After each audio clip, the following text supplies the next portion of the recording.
students আজি video লৈ আইছো যিসকল ছাত্ৰ ছাত্ৰী এইচএস ফাৰ্ষ্ট ইয়াৰ পঢ়ি আছে এতে এইচএস ফাৰ্ষ্ট ইয়াৰ পঢ়া ছাত্ৰ ছাত্ৰী সকলৰ এটা কথা কমন দেখা যায় যে তেওঁলোকে পঢ়াত ইমান গুৰুত্ব নিদিয়ে পঢ়াত তেওঁলোকে খুব কম গুৰুত্ব দিয়ে যে তেওঁলোকে এনেকুৱা এটা ভাগৰ থাকে আৰু ধৰা এইচএসএলসি পাস কৰিছে পঢ়িম আৰু এইচএস ফাৰ্ষ্ট ইয়াৰ কিনো আৰু হয় নহয় ইমান পঢ়িবলগীয়া তাত নাই বা ফেল কৰিও পাস কৰাই দিয়া তেনেকুৱা এটা কথা তেওঁলোকৰ মনলৈ আহি থাকে তো তেওঁলোকে কি বিচাৰে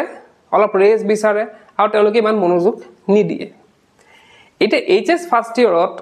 মই এটা জাস্ট মানে এনেকুৱা এটা কথা ক'বলৈ গৈ আছো যোনটোৱে তোমালোকৰ সেকেন্ড ইয়াৰ এক্সাম ভাল কৰিব পাৰে এইচএস ফাৰ্ষ্ট ইয়াৰ সকলে এই কথাটো যদি মানি চলে তেওঁলোকে কি কৰিব পাৰিব এইচএছত তেওঁলোকে হাই সেকেন্ডাৰী কেতিয়া দিব 2026 দিব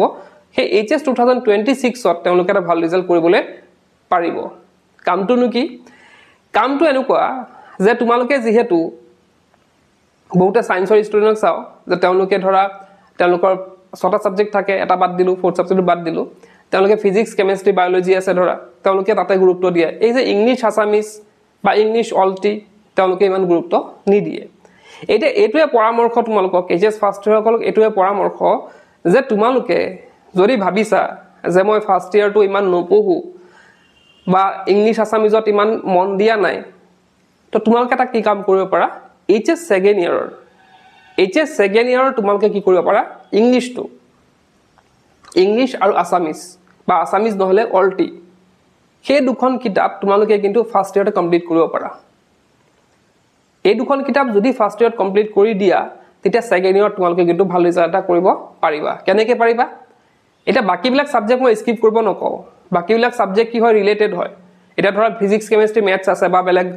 বেলেগ সাবজেক্ট বিলাকৰ কথা যদি কও কাৰবা আৰ্টছৰ হয়তো পলিটিক্যাল সায়েন্স বা বিভিন্ন ধৰণৰ সাবজেক্ট থাকে তো সেই সাবজেক্ট বিলাক স্কিপ কৰিব নোৱাৰিবা হেবিলাক পঢ়িলেহে তোমালোকে সেকেন্ড ইয়াৰত গৈ বুজিব পাৰিবা যে এইখিনি কি আছে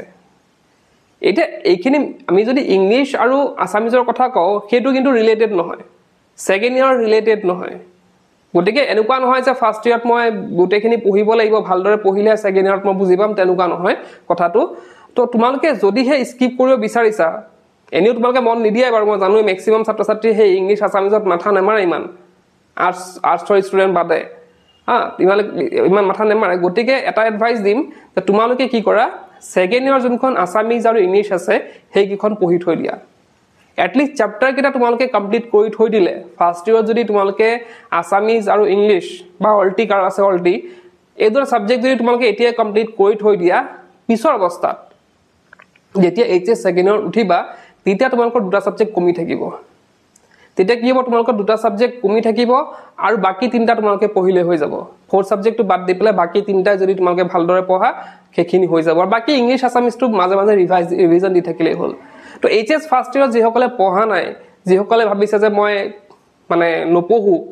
তো তেওঁলোকলৈ হেতু এডভাইস থাকিলে যে তোমালোকে ইংলিশ আৰু আসামিজটো সেকেন্ড ইয়াৰ কমপ্লিট কৰে যেহেতু তোমালোকে ভাবিছা যে এইচএস ফাৰ্ষ্ট ইয়াৰৰ গুৰুত্ব নাই গতিকে তোমালোকে সেকেন্ড ইয়াৰ গুৰুত্বটো বুজি পাইছা নিশ্চয় তো সেই সেকেন্ড ইয়াৰ গুৰুত্বটো বুজি পেলাই তোমালোকে ইংলিশ আৰু আসামিজটো তোমালোকে এতিয়া কমপ্লিট কৰি থোৱা চ্যাপ্টাৰখিনি তোমালোকে ইউটিউবতো পাই যাবা বা ইংলিশৰ চ্যাপ্টাৰ বিলাকৰ সেকেন্ড ইয়াৰৰ প্লেলিষ্ট এটা বনোৱা আছে চেনেল গৈ পেলাই তোমালোকে প্লেলিষ্টৰ পৰা চাব পাৰা তো চ্যাপ্টাৰখিনি যদি আমি বুজি ৰাখো কোৱেশ্চন আনসাৰখিনি যদি আমি কালেক্ট কৰি ৰাখো তো পিছৰ অৱস্থাত দুটা সাবজেক্ট কমি থাকিলে মানে বহুত কমিলে দুটা সাবজেক্ট যদি আমি এতিয়া কমাই ৰাখিব পাৰো সেকেন্ড ইয়াৰত কিন্তু বহুতখিনি আমাৰ সহজ হৈ যাব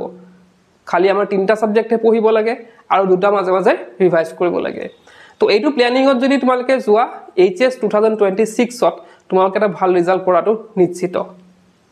তো হেতু সোৱা তোমালোকে বহুতে কিন্তু কামটো কৰিছে মই এনে এডভাইসটো দিয়া নাই যে তোমালোকে হয়তো ভাবিব পাৰে যে কি কৈ আছে কিন্তু তেনেকুৱা নহয় বহুতে মই শুনিছো বা বহুতে মুলে যেতিয়া ফোন কৰে তেওঁলোকে হেতু কথা কয় যে বহুতে কি কৰিছে যিসকল সিনসিয়াৰ তেওঁলোকে অলৰেডি হেতু কাম কৰি আছে কিন্তু এনেকুৱাও নহয় যে মই হেতু কোৱা নাই যে তোমালোকে এইচএস ফাৰ্ষ্ট ইয়াৰটো কমপ্লিটলি ইগনোৰ কৰা হেতু নহয় মই সদায় হেতুৱে কওঁ যে এইচএস ফাৰ্ষ্ট ইয়াৰটো ভালদৰে পঢ়িব লাগে কিন্তু তোমালোকে হেখিনি লগতে যদি তোমালোকে এইচএস সেকেন্ড ইয়াৰ কমপ্লিট কৰি লোৱা দুটা সাবজেক্ট তেতিয়া হলে কিন্তু এটা ভাল ৰিজাল্ট কৰাটো সম্ভৱপৰ হৈ পৰিব তেন্তে এইখিনি আছিল আজি ভিডিওটোত কেনেবালা এডভাইসটো আৰু কোনে কোনে কৰিব কমেন্ট বক্সত জনাবা আজি ভিডিওটো শেষ কৰিলে কি পঢ়িছে